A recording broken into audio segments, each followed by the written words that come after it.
वक्रतुंड महाकाय सूर्यकोटि संप्रभ निर्विघ्नं कुरु देव सर्वकार्येषु सर्वदा। देवी प्रपन्नार्ति हरे प्रसीद प्रसीद माता जगतोऽखिलस्य प्रसीद विश्वेश्वरि पाहि विश्वं तमेश्वरी देवी चराचरस्य। वन्दे देवयुमापतिं सूर्यगुरुं वन्दे जगत्कारणं वन्दे वनगभूषणं मृगधरा वन्दे पशूनापतिं वन्दे सूर्यसकाशवहिनयनं वन्दे मुकुन्दं प्रियं वन्दे भक्तजनाश्रयं च वरदा वन्दे शिवशङ्करा। बोलिए शंकर भगवान की जय। युद्ध में शिव गणों से पराजित हो देवताओं का पलायन, इंद्र आदि के पूछने पर बृहस्पति का रुद्रदेव की अजेयता बताना, वीरभद्र का देवताओं को युद्ध के लिए ललकारना, श्री विष्णु और वीरभद्र की बातचीत। ब्रह्मा जी बोले, उस समय शिव तत्व रूपी आत्मवाद में रत विष्णु पर हंसते हुए इंद्र हाथ में गदा धारण कर देवताओं को साथ लेकर वीरभद्र से युद्ध करने के लिए तत्पर हो गए। उस समय इंद्र हाथी पर सवार हो गए, अग्नि भेड़ पर सवार हो गए, यम भैंसे पर चढ़ गए और नृत्य प्रेत पर सवार हो गए। वरुण मकर पर, वायु मृग पर और कुबेर पुष्पक विमान पर आरूढ़ हो आलस्य रहित होकर युद्ध के लिए तैयार हो गए। इसी प्रकार प्रतापी अन्य देव समूह यक्ष चारण तथा गुहक भी अपने अपने वाहनों पर आरूढ़ होकर तैयार हो गए। उन देवताओं के उद्योग को देखकर रक्त से सने हुए मुख वाले वे दक्ष अपनी पत्नी के साथ उनके पास जाकर कहने लगे। दक्ष बोले, हे देवगणों, मैंने आप लोगों के ही बल से इस यज्ञ को प्रारंभ किया है, क्योंकि महातेजस्वी आप लोग ही सत्क्रम की सिद्धि के लिए प्रमाण हैं। ब्रह्मा जी बोले, दक्ष के उस वचन को सुनकर इंद्र आदि सभी देवगण युद्ध करने के लिए तैयार हो निकल पड़े।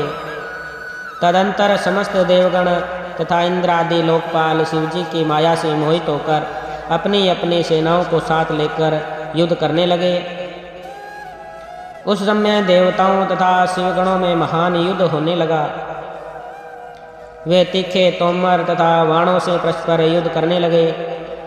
उस युद्ध महोत्सव में शंख तथा भेरियां बजने लगी और बड़ी बड़ी दुदुम्भियां, नगाड़े तथा डिमडिम आदि बजने लगे। उस महान शब्द से उत्साह में भरे हुए समस्त देवगण लोकपालों को साथ लेकर उन शिवगणों को मारने लगे। हे मुनिश्रेष्ठ, इंद्र आदि देवताओं एवं लोकपालों ने भृंगु के मंत्र बल के प्रभाव से शिवजी के गणों को प्राणमुख कर दिया। उस समय याज्ञिक भृंगुजी ने दीक्षा ग्रहण किए हुए दक्ष के तथा देवताओं के संतोष हेतु और यज्ञ की निर्विघ्न समाप्ति के लिए उन शिवगणों का उच्चाटन कर दिया। इस प्रकार अपने गणों को पराजित देखकर वीरभद्र क्रोध में भर उठे और भूत प्रेत तथा पिशाचों को पीछे करके वे महाबली वीरभद्र बेल पर सवार सभी शिवगणों को आगे करके स्वयं त्रिशूल लेकर देवताओं को गिराने लगे। सभी शिवगणों ने भी त्रिशूल के प्रहार से शीघ्रतापूर्वक देवताओं, यक्षों, साध्य गणों, गुहकों तथा चारणों को मार डाला। गणों ने तलवारों से कुछ देवताओं के 2 टुकड़े कर दिए, कुछ को मुदगरों से पीट डाला और कुछ को घायल कर दिया। इस प्रकार सभी देवता पराजित होकर भाग चले और एक दूसरे को रणभूमि में छोड़कर देवलोक को चले गए। उस अत्यंत भयानक युद्ध में महाबली इंद्र आदि लोकपाल भी धैर्य धारण करके उत्साहित होकर खड़े रहे। उस समय इंद्र आदि समस्त देवता एकत्र होकर विनय भाव से युक्त हो और उस युद्ध स्थल में बृहस्पति जी से पूछने लगे। लोकपाल बोले, हे गुरु, हे बृहस्पति, शीघ्र बताइए, हम लोग यह पूछते हैं कि हमारी विजय किस प्रकार होगी। ब्रह्मा जी बोले, उनकी यह बात सुनकर उपायों को जानने वाले बृहस्पति शंभु का स्मरण करके ज्ञान बुद्धि महेंद्र से कहने लगे। बृहस्पति बोले, हे इंद्र, भगवान विष्णु ने पहले जो कहा था वह सब आज घटित हो गया। मैं उसी बात को कह रहा हूँ, सावधानी पूर्वक सुनिए। समस्त कर्मों का फल देने वाले जो कोई ईश्वर हैं, वे भी अपने कर्ता शिव का भजन करते हैं। वे अपने कर्ता के प्रभु नहीं हैं। न मंत्र, न औषधियाँ, न समस्त अभिचारिक कर्म, न लौकिक पुरुष, न कर्म, न वेद, न पूर्व मीमांस, न उत्तर मीमांस तथा न अनेक वेदों से युक्त न्याय शास्त्र ही ईश्वर को जानने में समर्थ होते हैं, ऐसा प्राचीन विद्वान कहते हैं। अनन्य शरण भक्तों को छोड़कर दूसरे लोग संपूर्ण वेदों का 10,000 बार स्वाध्याय करके भी महेश्वर को भली भांति नहीं जान सकते। यह महाश्रुति है। भगवान सदाशिव के अनुग्रह से ही सर्वथा शांत निर्विकार एवं उत्तम दृष्टि से उनको जाना जा सकता है। तब भी हे सुरेश्वर, उचित अनुचित कार्य के निरन्य में सबके कल्याण के लिए सिद्धि के उत्तम अंश का प्रतिपादन करूंगा। आप उसे सुनिए। हे इंद्र, आप लोकपालों के साथ नदान बनकर इस समय दक्ष यज्ञ में आ गए, किंतु आप कौन सा पराक्रम करेंगे? भगवान रुद्र के सहायक ये गण अत्यंत कुपित होकर यज्ञ में विघ्न डालेंगे। विघ्न डालने के लिए आए हैं, ये अवश्य ही उसे करेंगे। मैं यह सत्य सत्य कह रहा हूँ कि इस यज्ञ में विघ्न निवारण के लिए वस्तुतः किसी के भी पास सर्वथा कोई उपाय नहीं है। ब्रह्मा जी बोले, बृहस्पति की इस बात को सुनकर स्वर्ग में रहने वाले इंद्र सहित वे समस्त लोकपाल चिंता में पड़ गए। तब महावीर गणों से घिरे हुए वीरभद्र मन ही मन भगवान शंकर का स्मरण करके उन इंद्र आदि लोकपालों से कहने लगे। वीरभद्र बोले, आप लोग मूर्खता के कारण ही इस यज्ञ में अपना अपना भाग लेने के लिए आए हैं, अतः मेरे समीप आइए, मैं आप लोगों को यज्ञ का फल देता हूँ। हे शक्र, हे अग्नि, हे सूर्य, हे चंद्र, हे कुबेर, हे यम, हे वरुण, हे वायु, हे नृत्य, हे शेष, हे बुद्धिमान देव तथा राक्षसगण, आप लोग इधर आइए। मैं आप लोगों को तृप्त करने के लिए इसका फल प्रदान करूंगा। ब्रह्मा जी बोले, इस प्रकार कहकर गणों में श्रेष्ठ वीरभद्र ने क्रोध में भरकर तीक्ष्ण बाणों से उन सभी देवताओं को शीघ्र ही घायल कर दिया। उन बाणों से घायल होकर इंद्र आदि वे समस्त सुरेश्वर भाग कर 10 दिशाओं में चले गए। लोकपालों के चले जाने पर और देवताओं के भाग जाने पर वीरभद्र गणों के साथ यज्ञशाला के समीप पहुँचे। उस समय वहाँ उपस्थित समस्त ऋषि अत्यंत भयभीत होकर रमापति श्री हरि से रक्षा की प्रार्थना करने के लिए सहसा विनम्र हो शीघ्र कहने लगे। ऋषिगण बोले, हे देव, हे सर्वेश्वर, दक्ष के यज्ञ की रक्षा कीजिए। आप यज्ञ स्वरूप हैं, इसमें संशय नहीं है। आप ही यज्ञ करने वाले, यज्ञ स्वरूप, यज्ञ के अंग और यज्ञ के रक्षक हैं। अतः यज्ञ की रक्षा कीजिए, आपके अतिरिक्त कोई दूसरा रक्षक नहीं है। ब्रह्मा जी बोले, हे नारद, उन ऋषियों के इस वचन को सुनकर भगवान विष्णु वीरभद्र के साथ युद्ध करने के लिए उद्धत हो गए। महाबली चतुर्भुज भगवान विष्णु हाथ में चक्र आदि आयुध धारण कर सम्यक सावधान होकर देवताओं के साथ यज्ञमंडप से बाहर निकले। अनेक गणों से संवित तथा हाथ में त्रिशूल धारण किए हुए वीरभद्र ने महाप्रभु विष्णु को युद्ध के लिए तैयार देखा। उन्हें देखते ही वीरभद्र टेढ़ी भौहों से युक्त मुखमंडल वाले हो गए, जैसे पापी को देखकर यमराज और हाथी को देखकर सिंह हो जाता है।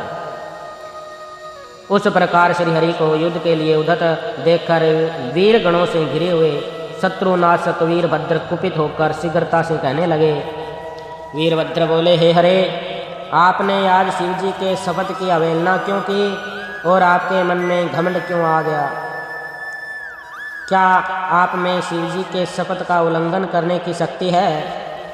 आप कौन हैं? तीनों लोकों में आपका रक्षक कौन है? यहाँ किस लिए आए हैं, इसे हम नहीं जान पा रहे हैं। आप दक्ष के यज्ञरक्षक क्यों बन गए, इसे बताइए। इस यज्ञ में सती ने जो किया उसे क्या आपने नहीं देखा, और दधीची ने जो कहा उसे क्या आपने नहीं सुना। आप दक्ष के इस यज्ञ में अवदान यज्ञ भाग प्राप्त करने के लिए आए हुए हैं। हे माँ बाओ, मैं शीघ्र ही आपको अवदान देता हूँ।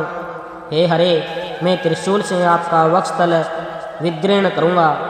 आपका कौन रक्षक है, वह मेरे समक्ष आए।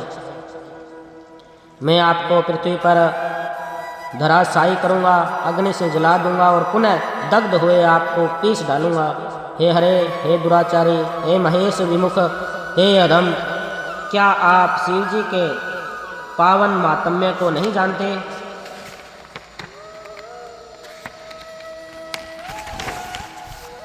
फिर भी हे माँ बाओ, आप युद्ध की कामना से आगे स्थित हैं। यदि आप इस युद्ध भूमि में खड़े रह गए तो मैं आपको उस स्थान पर भेज दूंगा जहाँ से पुनः लौटना संभव नहीं है। ब्रह्मा जी बोले, हे नारद, उन वीरभद्र की इस बात को सुनकर बुद्धिमान सुरेश्वर विष्णु प्रसन्नतापूर्वक हंसते हुए कहने लगे। विष्णु बोले, हे वीरभद्र, आज आपके सामने मैं जो कह रहा हूँ उसको सुनिए। आप मुझ शंकर के सेवक को रुद्र विमुख मत कहिए। कर्म में निष्ठा रखने वाले अज्ञानी इन दक्ष ने मूर्खतावश पहले मुझसे यज्ञ के लिए बारंबार प्रार्थना की थी। मैं भक्त के अधीन हूँ और वे भगवान महेश्वर भी भक्त के अधीन हैं। हे तात, दक्ष में मेरे भक्त हैं, इसलिए मैं यज्ञ में आया हूँ। रुद्र के कोप से उत्पन्न होने वाले हे वीर, हे महान प्रताप के आल्य, हे प्रभु, आप रुद्र तेज स्वरूप हैं। आप मेरी प्रतिज्ञा सुनिए। मैं यज्ञ की रक्षा के लिए आपसे युद्ध करूँगा और आप भी इस यज्ञ के विध्वंस के लिए मुझसे युद्ध कीजिए। जो होनहार होगा वह होगा, मैं अवश्य ही पराक्रम प्रकट करूँगा। ब्रह्मा जी बोले, विष्णु के इस प्रकार कहने पर महाबाहु वीरभद्र हंसते हुए कहा, हे विष्णु, मैं आपको अपने प्रभु शिव का प्रिय जानकर अत्यंत प्रसन्न हूँ। तदंतर गणों में श्रेष्ठ वीरभद्र ने प्रसन्नतापूर्वक हंसते हुए बड़े विनय से भगवान विष्णु से कहा। वीरभद्र बोले, हे महाप्रभु, मैंने आपके भाव की परीक्षा के लिए ही ऐसा वचन कहा था। अब मैं यथार्थ बात कह रहा हूँ, उसको आप सावधानी पूर्वक सुनिए। हे हरे, जैसे शिव हैं वैसे आप हैं, और जैसे आप हैं वैसे शिव हैं।